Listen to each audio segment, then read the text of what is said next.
রাজ্যের ভোট কুশলী সংস্থা আইপ্যাক এবং তার অফিসের কর্ণধারের বাড়ি অর্থাৎ প্রতীক জৈনের বাড়িতে সাত সকালবেলা থেকে ইডি রেডকে ঘিরে যে চাঞ্চল্যকর চিত্র, যে নজিরবিহীন চিত্র দেখলো গোটা রাজ্য, সেটা এক প্রকার বলা বাহুল্য যে এই চিত্র কখনো এর আগে পশ্চিমবঙ্গ দেখেনি বললেই চলে।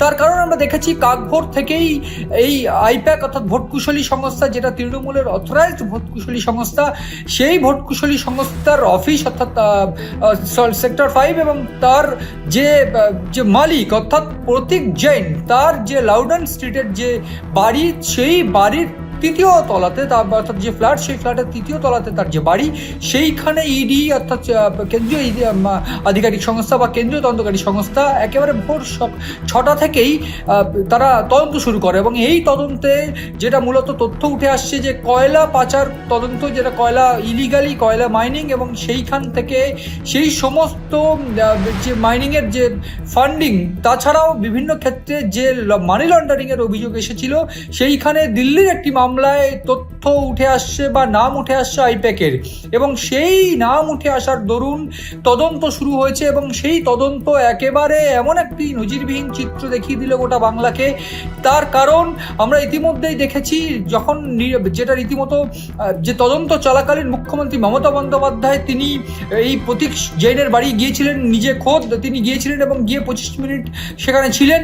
তারপর তিনি একটি ফাইল এবং একটি ল্যাপটপ নিয়ে আসেন। সেখানে দাঁড়িয়ে তিনি অমিত শাহকে অর্থাৎ কেন্দ্রীয় স্বরাষ্ট্রমন্ত্রী অমিত শাহকে তিনি একেবারে কট্টর সুরে তিনি পরিষ্কার করে বলেন, তিনি এক প্রকার প্রতিবাদের সুরে বলেন যে বিজেপি তৃণমূলের স্ট্র্যাটেজি চুরি করার জন্য, তৃণমূলের সম্ভাব্য প্রার্থী তালিকা চুরি করার জন্য এই কাজটা করছে এবং এই কাজ চরম ঘৃণ্য কাজ। তিনি সেখান থেকেই হুঁশিয়ারি দেন যে এই যুদ্ধ বা এইখানেই তিনি থামবেন না, তিনি ইতিমধ্যেই পৌঁছে যাবেন বা এরপরে তিনি পৌঁছে যাবেন আইপ্যাকের অফিসে। এবং আইপ্যাকের অফিসে গিয়ে তিনি একেবারে বেসমেন্ট থেকে তিনি চলে যান আইপ্যাকের 11 তলার যে অফিস, সেই অফিসে আইপ্যাকের অফিসে গিয়ে সেখান থেকে তিনি যাওয়ার কিছুক্ষণের মধ্যেই তার যে দেহরক্ষীরা একটা বড় ফাইল, 3টি ফাইল তার গাড়িতে এনে রাখেন এবং তার দেহরক্ষীরা সেই ফাইলটাকে একেবারে সেই গাড়িটিকে গার্ড করে রাখেন।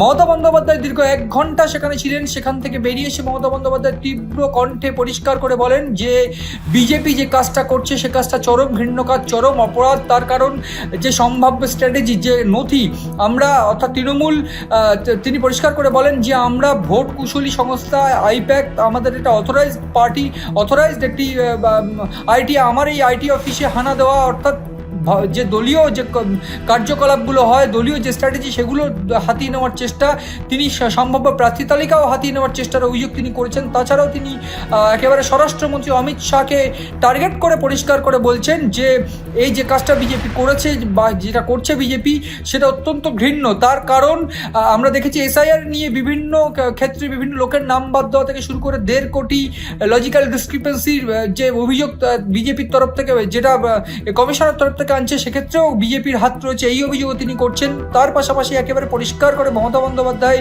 সুর চড়িয়ে বিজেপিকে টার্গেট করে বলেছেন যদি বাংলাকে দখল করতে হয় তাহলে রাজনৈতিকভাবে লড়াই করুন। সেক্ষেত্রে মমতা বন্দ্যোপাধ্যায় অভিযোগ করছেন যে বিভিন্নভাবে তার যে ফিনান্সিয়াল ডকুমেন্টস, দলীয় ফিনান্সিয়াল ডকুমেন্টস, সেইগুলো হাতিয়ে নেওয়া হয়েছে।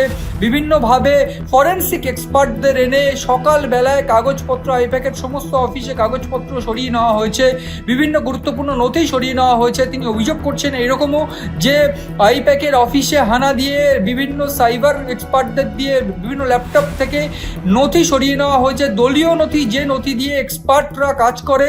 সেক্ষেত্রে কিভাবে এই নথি আবার বানাতে গেলে সেক্ষেত্রে নির্বাচন পার হয়ে যাবে, সেই রকম একটা হুঁশিয়ারিও কিন্তু দেন বা সেই রকম একটা অভিযোগও তিনি কিন্তু করেন। যদিও এক্ষেত্রে বিজেপির তরফ থেকে বা শুভেন্দু অধিকারী বিরোধী দলের নেতা তিনি পরিষ্কার করে বলছেন যে বারবার করে তিনি কেন কেন্দ্রীয় তদন্তকারী সংস্থার কাজে বাধা দেন জানা নেই। আমরা দেখেছি যে তিনি পৌঁছে গিয়েছিলেন এই আইপ্যাকের কর্ণধারের অফিসে, কর্ণধারের বাড়িতে, সেক্ষেত্রে কেন তিনি করছেন সেটা জানা নেই।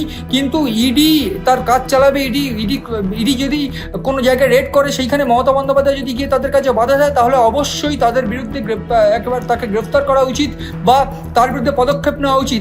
এখন দেখার যে রাজ্য প্রশাসন বা বলা ভালো রাজ্যপাল বা অন্য দিক থেকে ইডি কোনোভাবে তাদের বিরুদ্ধে কোনো ব্যবস্থা নেয় কিনা বা মমতা বন্দ্যোপাধ্যায়ের বিরুদ্ধে কোনো ব্যবস্থা নেয় কিনা। তো এই একটা দিক যখন রয়েছে, ঠিক তার পাশাপাশি এই বিষয়টা অত্যন্ত গুরুত্বপূর্ণ। এই মুহূর্তে যে প্রশ্ন উঠছে, এই ফাইলগুলো যেগুলো মমতা বন্দ্যোপাধ্যায় নিয়ে গিয়েছেন সেইগুলোতে কি আছে সেই প্রশ্ন উঠছে। তার পাশাপাশি মমতা বন্দ্যোপাধ্যায় একেবারে এই প্রতীক জেনের অফিস, যেটা মূলত আইপ্যাকের অফিস, সেইখান থেকে বেরিয়ে তিনি পরিষ্কার করে বলে দিয়েছেন যে যতক্ষণ না অবধি প্রতীক জেন এই অফিসে আসছেন, অর্থাৎ প্রতীক জেনের আসার কথা আছে এই অফিসে, যতক্ষণ না আসছেন ততক্ষণ তিনি অফিসের মধ্যেই থাকবেন। তো প্রাথমিক অবস্থায় এই যে টালমাটাল পরিস্থিতি, যেখানে ইডি রেড করেছে, একটা এসআইআর চলছে, একটা টালমাটাল পরিস্থিতি চলছে বঙ্গে এই মুহূর্তে, ঠিক সেই অবস্থায় ইডির এই যে রেড, যেটা মূলত তৃণমূলের একটা অথরাইজ সংস্থা বলে দাবি করছেন মমতা বন্দ্যোপাধ্যায়, একটা আইটি সংস্থা তৃণমূলের, সেইখানে রেড করা, অর্থাৎ ভোট কুশলী সংস্থা আইপ্যাকের অফিসে রেড করা, তার কর্ণধারের বাড়িতে রেড করা,